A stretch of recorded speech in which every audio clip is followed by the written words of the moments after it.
Dunia politik kita kembali geger. Kenapa? Karena aksi putar balik yang luar biasa yang dilakukan oleh Rismon Sianipar. Dulu dia bersama dengan Roy Suryo dan Dr. Tifa. Mereka bagaikan trio maut di balik buku Jokowi's White Paper. Tapi sekarang Rismon malah berbalik menyerang dengan tuduhan ngeri sedap. Menyebut Roy Suryo sebagai peneliti gadungan dan Dr. Tifa sebagai penggelap dana. Menjadi pertanyaan dalam benak kita, kenapa seseorang bisa berubah drastis dalam sekejap? Apakah ini murni karena kebenaran? Atau adakah ledakan di dalam kepalanya karena tekanan politik? Mari kita bedah dengan perspektif neuroscience dan psikologi politik secara sederhana tentang sikap Rismon yang saat ini berbalik menyerang rekan-rekannya. Kita akan bahas di dalam logika sarungan, logikanya orang kampung, logikanya rakyat jelata. Dalam ilmu neuroscience ada dikenal dengan disonansi kognitif. Bayangkan Anda sedang terancam dan terjepit oleh hukum. Maka otak Anda akan secara alami akan cari cara supaya tidak kelihatan salah. Nah, Rismon sekarang lagi mencoba menghancurkan nama Roy Suryo supaya dia sendiri selamat. Dengan mengatakan Roy itu peneliti bodong yang nggak ada di Google Scholar. Rismon seolah mau bilang, yang pintar itu gua. Ya, menulis 486 halaman. Sementara Roy itu ya cuma tukang bikin hoax yang nipu saya. Nah, ini adalah upaya otak untuk bikin cerita baru supaya Rismon enggak dicap pembohong, tapi dicap sebagai seorang pintar yang pernah tertipu. Jadi sikap Rismon ini kalau dilihat dari perspektif disonansi kognitif, ini adalah cara yang digunakan seseorang ketika terdesak untuk membenarkan diri dengan seolah-olah bahwa dia tertipu. Ya, dia adalah seorang peneliti yang ditipu oleh seorang peneliti bodong, kira-kira begitu. Dengan demikian, maka dia berharap reputasinya kembali menjadi baik karena dia sebenarnya adalah seorang peneliti yang tertipu. Nah, kedua, Rismon merasa terjebak dalam industri penunggang masalah. Dia merasa cuma dijadikan bidak atau kuli akademik sama elit politik dan pengacara yang dia sebut sebagai raja konten. Tidak tahu siapa yang disebut sebagai pengacara raja konten. Mungkin dalam hal ini RH atau Refli Harun, kita tidak tahu. Nah, Rismon marah karena merasa dia yang kerja keras mikir, dia yang nanggung risiko terancam untuk dipenjara, tapi Roy Suryo yang dapat panggung dan nama besar. Kemarahan ini muncul karena dia merasa hubungan mereka tidak adil secara bisnis. Roy dapat untung, Rismon dapat buntung. Jadi ini adalah sebuah cara untuk perlawanan yang dilakukan oleh Roy. Nah, selanjutnya ada juga di dalam neuroscience namanya neural hijacking, ya, atau pembajakan saraf. Karena Rismon mendengar kabar bahwa Dr. Tifa diduga memakan uang miliaran dari buku yang mereka tulis bersama. Sehingga apa yang terjadi di dalam otak Rismon, terjadi sistem kemarahan di otak yang langsung meledak. Saat orang sudah terlalu marah, bagian otak yang tugasnya mikir jernih itu menjadi mati. Dia tidak peduli lagi mau menyerang Roy Suryo dan Tifa, itu sama saja dengan menghancurkan karya yang dia bikin sendiri. Ibaratnya dia bakar rumah sendiri cuma karena kesal sama teman kosnya. Jadi ketika orang sudah terjebak dalam kemarahan, orang itu kemudian tidak bisa lagi berpikir rasional. Artinya pemikiran otak yang bekerja untuk pemikiran rasional itu dimatikan. Sehingga yang muncul adalah menyerang. Sehingga dia tidak peduli lagi kalaupun dia tidak peduli lagi kalau menyerang Roy Suryo dan Dr. Tiba itu sebenarnya sama saja menghancurkan dirinya sendiri. Dia tidak sadar bahwa sebenarnya dengan menyerang Tifa, menyerang Roy juga sebenarnya dia sedang membunuh dirinya sendiri. Nah, apa yang dilakukan oleh Richmond ini, kalau kita lihat dalam perspektif neuroscience, ini yang dikenal dengan strategi biosurvival atau strategi untuk bertahan hidup. Richmond sekarang sendirian, ya bahkan dia menjadi bulan-bulanan, dia menjadi samsak tinju, ya baik dari oposisi maupun dari para pendukung Pak Jokowi. Dia dalam keadaan terbuang. Dia dibuang kelompok oposisi karena dianggap sebagai pengkhianat, ya teman-temannya Roy Suryo dan lain sebagainya. Tetapi tetap dikejar oleh pendukung-pendukung Jokowi. Dia dilaporkan sebagai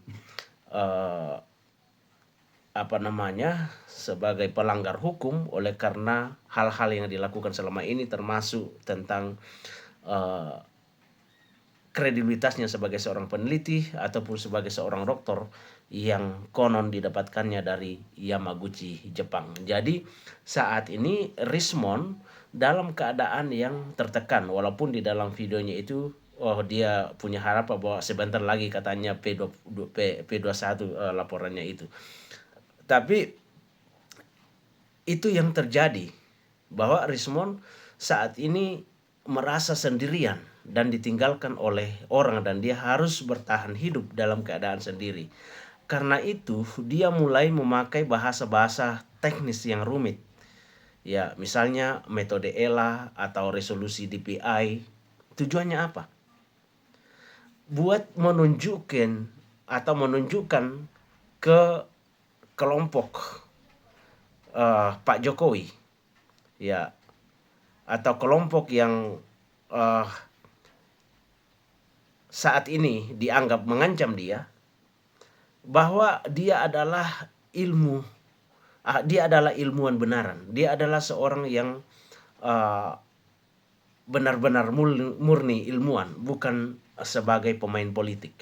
Jadi apa yang dilakukan oleh Richmond dengan menggunakan sampai menampilkan rumus-rumus dan sebagainya, menunjukkan istilah-istilah teknik, yaitu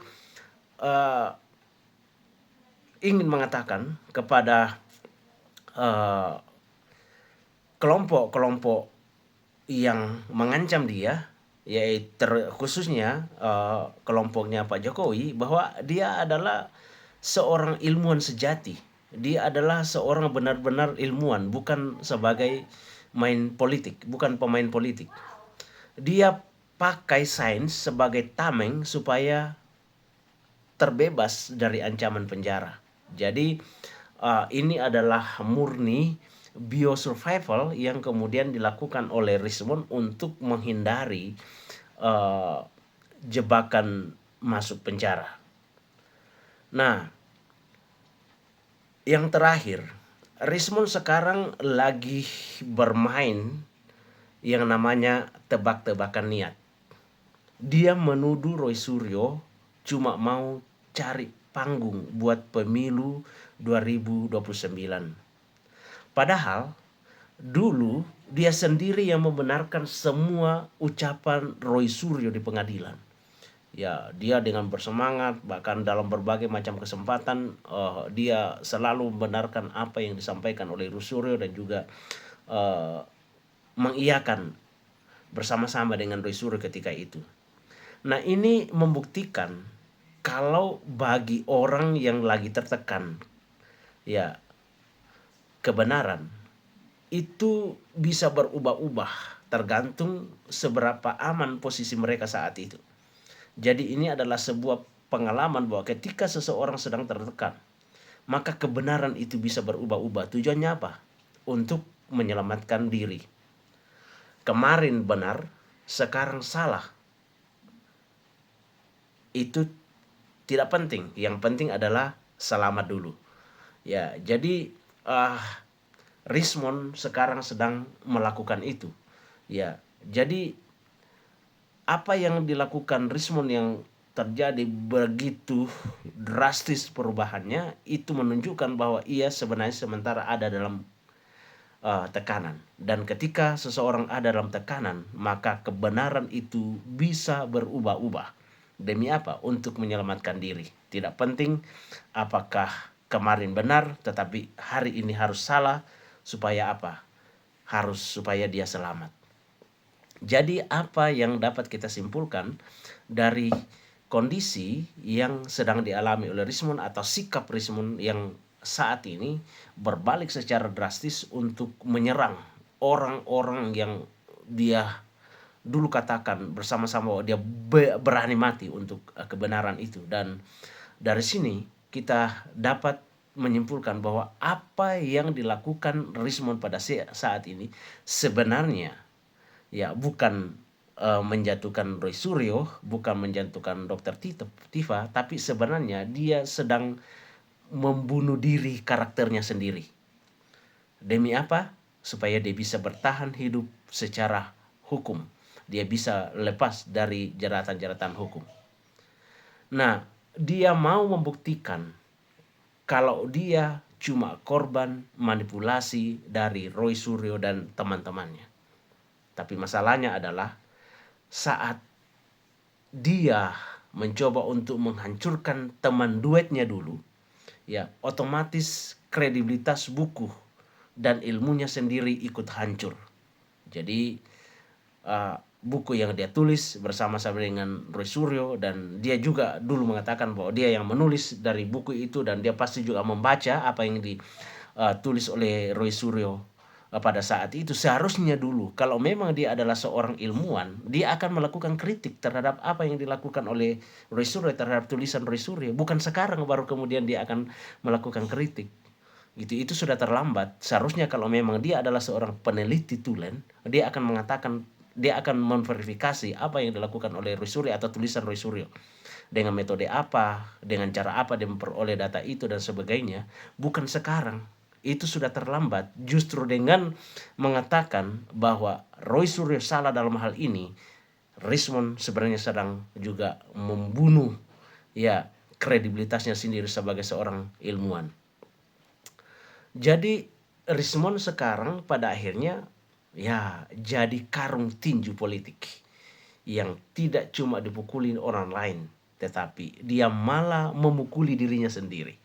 Ya, jadi kemarin-kemarin saya pernah membahas kalau Rismond kemarin itu seperti samsak sarung tinju oleh orang-orang yang punya kepentingan, baik itu para praktisi hukum ataupun para tokoh-tokoh politik. Tapi sekarang bertambah, ya dia bukan cuma menjadi karung tinju, tetapi dia juga sedang memukuli dirinya sendiri. Nah, itu kira-kira analisis dari logika sarungan. Logikanya orang kampung, logikanya rakyat jelata. Bagaimana tanggapan kawan-kawan? Boleh komentar di kolom komentar. Terima kasih sudah menonton. Kita ketemu lagi di kesempatan yang lain.